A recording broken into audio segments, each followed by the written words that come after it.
Vocês sabiam que jatos AMX da Força Aérea Brasileira foram um grande destaque de um exercício de combate simulado, onde eles obtiveram um índice de 100% de acertos dos alvos e ainda abateram caças F-16? É o que a gente vai ver hoje no canal Águias de Aço. E antes da abertura, não esqueça de deixar aquele like e vamos pro vídeo.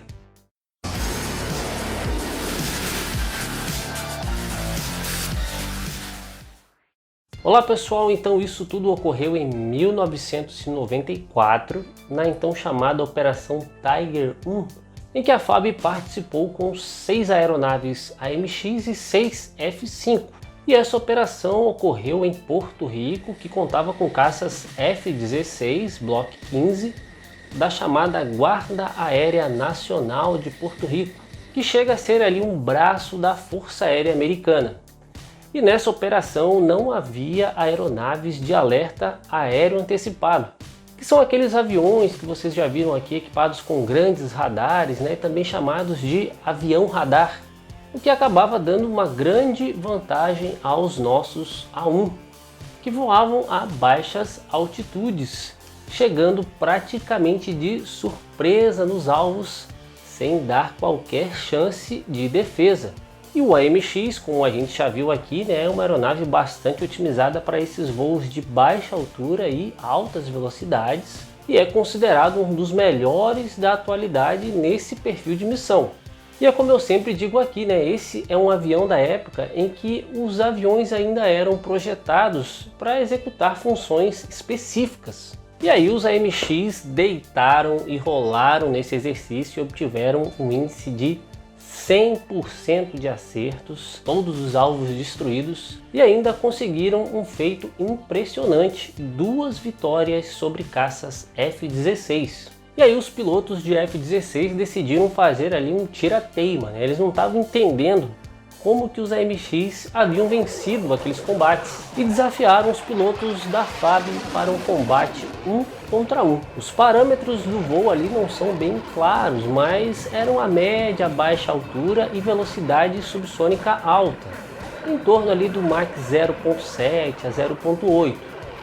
E aí o combate se iniciou e logo na primeira curva o piloto da FAB enquadrou o F-16 e logo anunciou ali o Fox-2, que é um código para lançamento de míssil buscador de calor.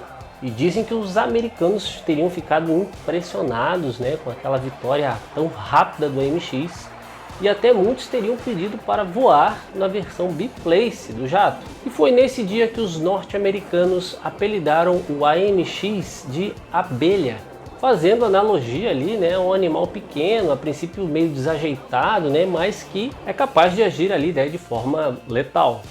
E esse foi um feito incrível, uma ótima marca para o AMX, para os nossos pilotos. Mas a dúvida que fica nisso tudo é: como é possível?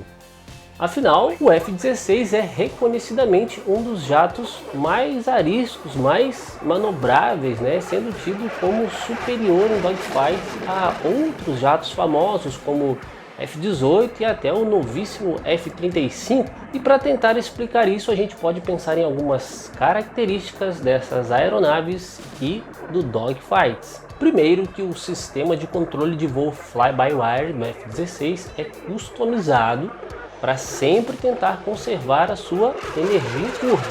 E os pilotos também são treinados com essa doutrina. Isso significa que, embora o F-16 possa fazer aquelas curvas bem fechadas, como a gente está vendo aí no vídeo, ele acaba perdendo muita velocidade.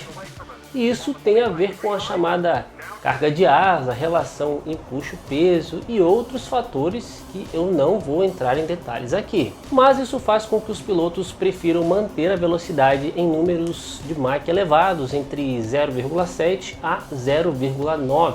E sempre tentam manter a energia de manobra, a energia nas curvas, Velocidades acima dessa acabam virando um verdadeiro teste de resistência tanto para os pilotos quanto para as aeronaves, graças àquilo que a gente viu recentemente aqui, que são as cargas G.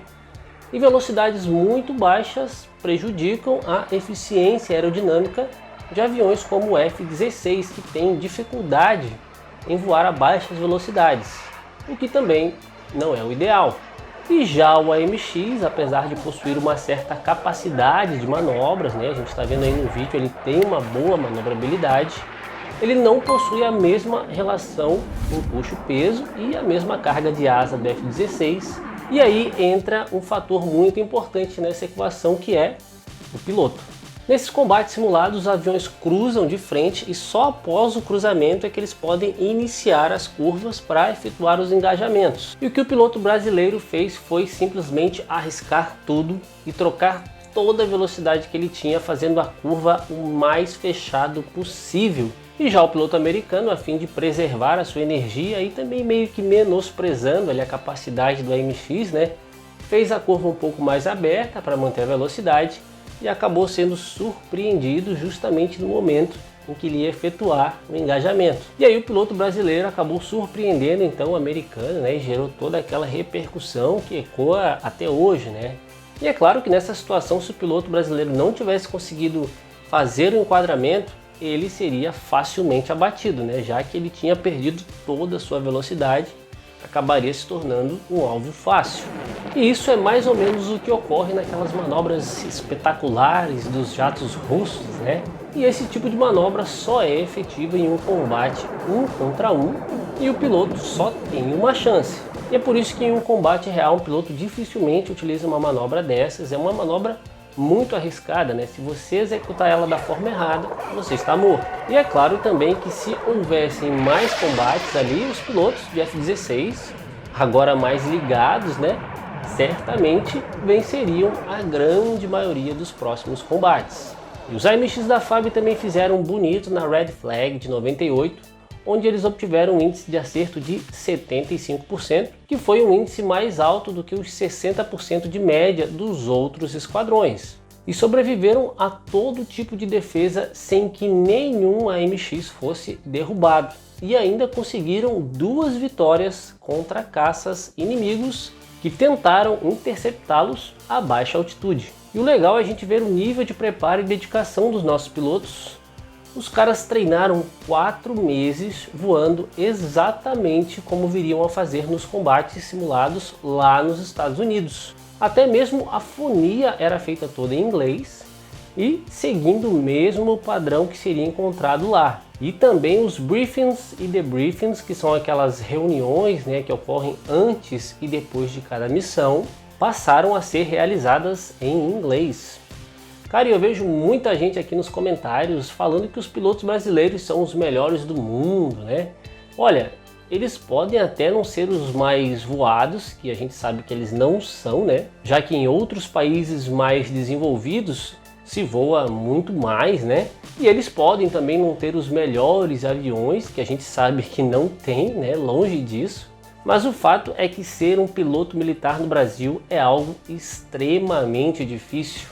A gente já viu isso aqui, né? E só os melhores dos melhores conseguem chegar lá. O nível de exigência dos concursos da FAB são muito altos, né? E também o nível de exigência lá na Academia da Força Aérea, onde eles são formados, né? Tanto na parte intelectual como no preparo psicológico e, é óbvio, em voo, são extremamente rigorosos. E pode-se dizer que é um dos mais altos, se não o mais alto do mundo. E pode ter certeza que o nível desses caras é altíssimo. E estamos muito bem representados. E o que esses brasileiros fizeram nesses exercícios, com todo esse arrojo, todo esse preparo, é algo memorável e que certamente entrou para a história da Força Aérea Brasileira. Então era isso, pessoal, espero que tenham gostado. E nessas épocas aí de tantas incertezas, né, notícias ruins que a gente vem acompanhando, nada como um vídeo relaxante, um vídeo com boas histórias da nossa Força Aérea, para a gente dar uma acalmada, sair um pouco disso tudo que está acontecendo. E se você gostou deste vídeo, não esquece de deixar aquele like e se inscreva. E se não é inscrito, vem aqui no botãozinho, se inscreve. E conheça também a nossa loja virtual que está bombando. E muita gente até me cobrou aí que está faltando alguns itens, né? Principalmente as miniaturas, mas o fluxo de vendas está muito alto. E agora aí com essa situação toda, tá difícil a locomoção, tá difícil também as remessas, né? Mas à medida do possível a gente está fazendo as reposições. Essa semana chegam mais unidades aí acredito mais uma semana, 10 dias do F22, B2. Então fiquem de olho lá. Se tem algum item que você quer, coloca lá no Avise-me, né, para que você receba um e-mail quando chegar. E quando chegar, vai lá, compra rápido, porque acaba rápido. Essas miniaturas que a gente vende lá, muitas delas são exclusivas. Eu já procurei no Brasil em vários sites, a gente não encontra vários modelos dos que eu vendo lá, o AC130, o F15, F14, né? Vários desses modelos não tem no Brasil para vender, só a gente vende, e por isso que tem feito aí tanto sucesso, né? Então era isso, pessoal, o recado está dado, espero que tenham gostado do vídeo. Um forte abraço a todos e até a próxima!